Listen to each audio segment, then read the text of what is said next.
का 5वां भाग आपके सामने प्रस्तुत है। उसकी तबीयत अचानक बिगड़ गई। अजीब सा दौरा पड़ने लगा। किसी के समझ में कुछ न आया कि अचानक उसकी तबीयत इतनी खराब कैसे हो गई। फटाफट उसे हॉस्पिटल ले जाया गया। उसे वहाँ एडमिट कर लिया गया। डॉक्टर्स को भी बीमारी समझ नहीं आ रही थी। उसके टेस्ट शुरू हो गए। किशु का जाना कैंसिल हो गया। उसकी दीदी को उसकी ज़रूरत थी। इस कारण पापा भी परिस्थिति की नज़ाकत समझ गए थे, सो वे किशु को छोड़कर लौट गए। उस समय सभी बड़े तो हॉस्पिटल में रहते। घर के काम की जिम्मेदारी नंदिनी के ऊपर आ गई। किशु ही उनका एकमात्र सहारा थी। विपिन की तबीयत संभलने में नहीं आ रही थी। दिन में एक बार नंदिनी टिफिन के बहाने विपिन को देख आती थी। उसकी हालत खराब हो रही थी। एक दिन टिफिन लेकर नंदिनी जाने लगी, तब किशु ने कहा, दीदी आज मुझे भी ले चलो ना। वे उसे साथ ले गईं। उसने जब वहाँ जाकर विपिन की हालत देखी तो उसका दिल कांप गया। एक सप्ताह में उसकी क्या हालत हो गई थी। रंग काला पड़ गया था। कितना कमज़ोर हो गया था। हर समय चुहलबाजी करता, गुनगुनाता, सबको हंसाता वह लड़का, क्या हो गया था उसे। उसके सामने उसे वही दौरा पड़ा। 3-4 लोगों को उसके शरीर को, हाथ पैरों को कसकर पकड़ना पड़ता था, अन्यथा मुड़कर टूटने का डर रहता था। वह भीतर से हिल गई। पता नहीं उस दिन क्या टूटा था उसके भीतर। यह सब विपिन को बहुत बाद में पता चला था अपनी भाभी से। पता नहीं ऐसा क्या हुआ कि जिस दिन वह उसे देखने हॉस्पिटल गई थी, उसके बाद से विपिन की हालत में सुधार आना शुरू हो गया। 8-10 दिन बाद वह ठीक होकर घर आ ही गया। सब खुश थे, एक किशु को छोड़कर। पर उसके चुप्पे स्वभाव के कारण किसी को उसकी खुशी नाखुशी का पता ही ना चला। जब से वह घर आया है, किशु को बिना हिचक चाय, दूध, फल आदि बेहिचक लाते देखकर वह मन में आश्चर्यचकित सा था। उसकी आंखों में संकोच नहीं, एक अनकही भाषा सी दिखाई देती। वह बदली बदली सी लगी। बिना कुछ कहे उसका अधिक ध्यान रखती। उसने महसूस किया था कि वह भी बस उसे देखता रहता, कहता कुछ नहीं। दोनों तरफ शायद बहुत कुछ कहने को था, पर मौन ही पसरा रहा उनके बीच। कच्ची उम्र में कितना भी प्रयास किया जाए, सोच चाहे गहरी हो जाए, पर पकती तो वक्त आने पर ही है। उसे भी यहाँ आए 2 महीने होने को आए थे। उसके पिता फिर लेने आ गए। छोटी बहन अकेली पड़ गई थी। उसका मन नहीं लग रहा था, यही कहा था उन्होंने। वह शांत थी, पर उसकी आंखें भीतर के किसी तूफान की ओर इशारा भी कर रही थी। इस बार वह कुछ नहीं सोच रहा था। उसे वक्त देना चाहता था।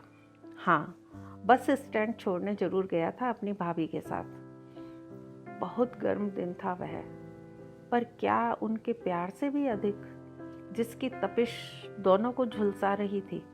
यही सोचा था उसने उसे देखते हुए। जब टैक्सी से वहाँ तक पहुँचे तब वह पसीना पसीना हो रही थी।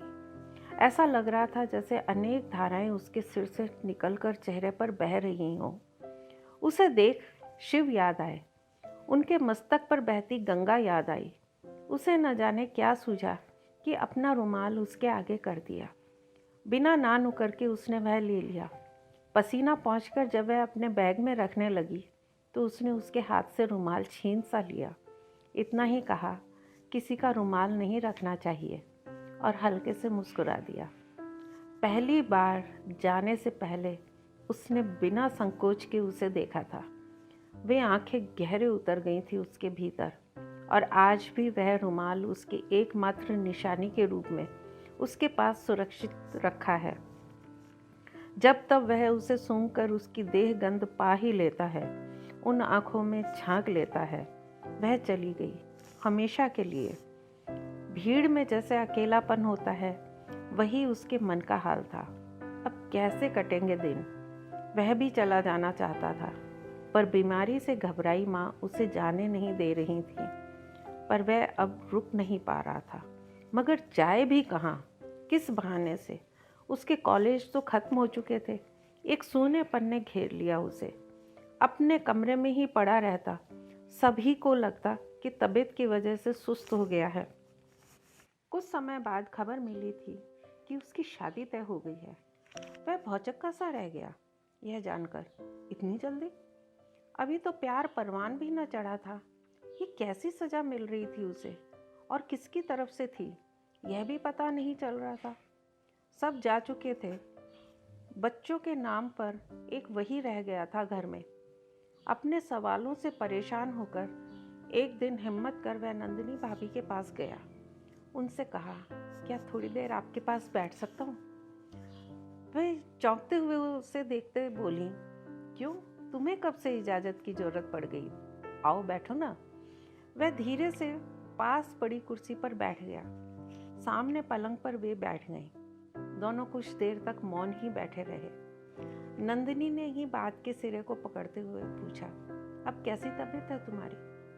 ठीक है, छोटा सा उत्तर उसके मुंह से निकला। जहाँ हंसी खुशी का नोक झोंक का माहौल गरमाया रहता था, वहाँ कैसी औपचारिकता ने जन्म ले लिया था। वे दोनों फिर चुप हो गए। उस चुप्पी में कई राज थे या कोई घमासान चल रहे थे भीतर। वे फिर पूछने लगी, दवाई समय से ले रहे हो ना? ऐसी उदासी आप पर अच्छी नहीं लगती। रोज आ जाया करो मेरे पास, दिन का समय खाली ही होता है मेरा। विपिन ने हिम्मत कर पूछा, आपसे एक बात पूछनी थी भाभी। आज वह संकोच से भरा हुआ लग रहा था। एक क्यों, बहुत सी पूछो ना, वे स्नेह से बोली। पास माँ से पता चला कि किशु की शादी तय हो गई है। हाँ, सही सुना है तुमने, मैंने ही बताया था उन्हें। इतनी जल्दी? मेरा मतलब है इतनी कम उम्र में। ऐसी क्या मजबूरी रही? मजबूरी तो कोई नहीं थी, न ही पापा का कोई इरादा था।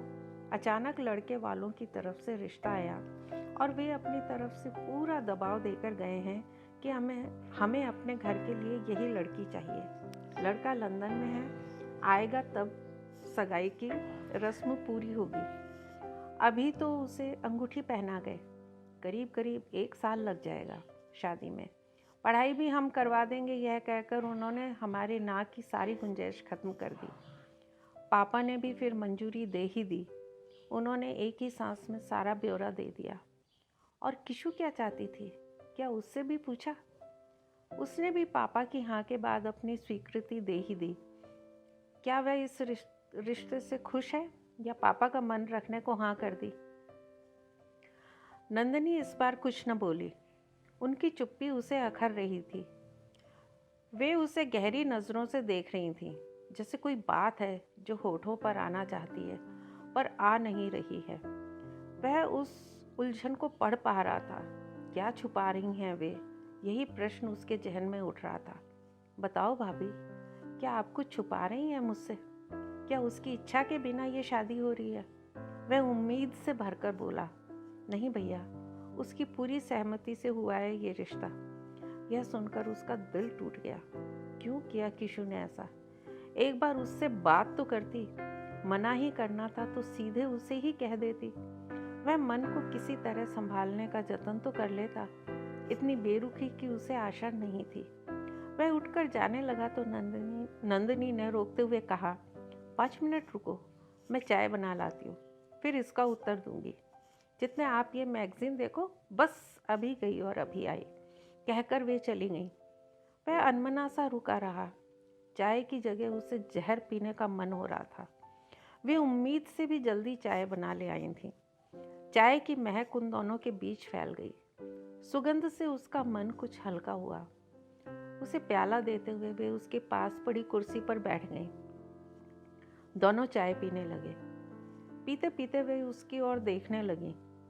उसने भी प्रश्नवाचक निगाह से उन्हें देखा। सुनो भैया, तुम्हारे लिए मैं आज एक कसम तोड़ने जा रही हूँ। मैं दोनों की ही तरफ हूँ। वह मेरी बहन है और तुम मेरे भाई की तरह हो। मैंने हमेशा तुम में अपना छोटा भाई देखा है।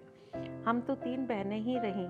एक राज की बात बताना चाहती हूँ। अब मैं उसे और मन में नहीं रख सकती। तुम्हारी यह हालत मेरे बर्दाश्त के बाहर हो रही है। जरा समझने की कोशिश करना। ऐसी क्या बात है जिसके लिए आपको इतनी भूमिका बनानी पड़ रही है कुछ ऐसी बात जिसकी राजदार सिर्फ मैं हूँ। तुम्हें याद होगा जब तुम हॉस्पिटल में थे, किशु तुम्हें देखने आई थी। हाँ याद है, मैंने एक नज़र उसे देखा था। उस तकलीफ में भी वह एक सुकून की तरह लगी थी मुझे। उस पल को याद करते हुए वह बोला, उसके सामने ही तुम्हें वह दौरा भी पड़ा था। यह देख वह इतनी हिल गई थी कि तुम्हारी तकलीफ के बदले वह ऐसा सौदा कर बैठी जिसकी पीड़ा तुम्हें ही नहीं, उसे भी सारी जिंदगी भुगतनी है। कैसा सौदा? किसके साथ किया? उसने बेचैनी से पूछा। ऊपर वाले के साथ। तुम्हारी सलामती का सौदा, तुम्हारी पीड़ा की मुक्ति का सौदा, तुमसे किए प्यार में वफा का सौदा। वे अपनी रौ में कहती जा रही थी। प्यार के नाम पर वह बुरी तरह चौंक उठा। मुझसे प्यार का? हाँ, तुमसे प्यार का। उसने जाने से पहले एक रात अपना दिल मेरे सामने खोल दिया। सब बताया। उस रात के बारे में भी, जब तुमने अपने प्यार की बात उसके कानों में कही, वह अपने ही स्वभाव से मात खा गई। वह संकोच ही उसका दुश्मन हो गया। चाहकर भी अपने दिल की बात नहीं कह सकी। फिर तुम्हारी बीमारी ने कुछ कहने का मौका ही नहीं दिया। अगर पहले उसने मुझे सब बता दिया होता तो आज तुम दोनों खुश होते, साथ होते। कमबख्त ने तब बताया जब वह जाने वाली थी, जब ऊपर वाले को कसम दे बैठी, फिर वादा और ले गई तुम्हें न बताने का। इसीलिए मुंह पर पट्टी बांधकर बैठी थी। समझ नहीं आ रहा था क्या और कैसे तुम्हें बताऊं। तुम्हारी तकलीफ देख जो दर्द उसे हो रहा था वो मैंने उसके चेहरे और आंखों में देखा था। तुम्हारा होना ही उसके लिए अधिक महत्वपूर्ण था। तुम मिलो न मिलो, पर हमेशा वैसे ही हंसते गाते रहो, मुस्कुराते रहो, यही चाहा उसने। डॉक्टर्स भी यकीन में नहीं थे कि तुम बिल्कुल स्वस्थ हो सकोगे कि नहीं। तभी अपने रोते हुए दिल से यही प्रार्थना निकाली कि तुम सदा बने रहो, खुश और स्वस्थ रहो। तुम्हारी माँ के तुम सदा आंखों के सामने रहो। कोई मुसीबत तुम पर कभी ना आए। तुम किसी से दूर न जाओ, वही तुमसे दूर चली जाएगी। एक उसके दूर होने से तुम्हें जीवन मिलता है तो वह तैयार है। तुम्हारी पहले वाली छवि वह हमेशा के लिए चाहती थी। बस ईश्वर से यही वादा कर बैठी। तुमसे दूर जाने पर तुम्हारी बला टलती है तो वह यह करने को भी तैयार है। कहते कहते उनका गला भर गया। वह कुछ देर चुप रहकर बोला, उसने मुझे जिंदगी दी है या सजा? आप ही बताओ। कहाँ तो मैं उसके साथ जीवन भर साथ रहने के सपने देख रहा था, कहाँ वो ऐसी दीवार खड़ी करके चली गई जिसे चाहूं तो भी नहीं फांद सकता। क्या होगा उसके बिना मेरा? काश मेरा होना उससे ही होता तो। पर यह तकलीफ उस पीड़ा पर भारी रहेगी हमेशा। उसके बिना जीना। उससे वाक्य पूरे नहीं हुए। वे दोनों फिर मौन हो गए। कहने को कुछ न था दोनों के पास। खामोशी से 3 लोगों को ऐसा विष पीना था जो किसी ने दिया नहीं और फिर भी दिया गया। धन्यवाद।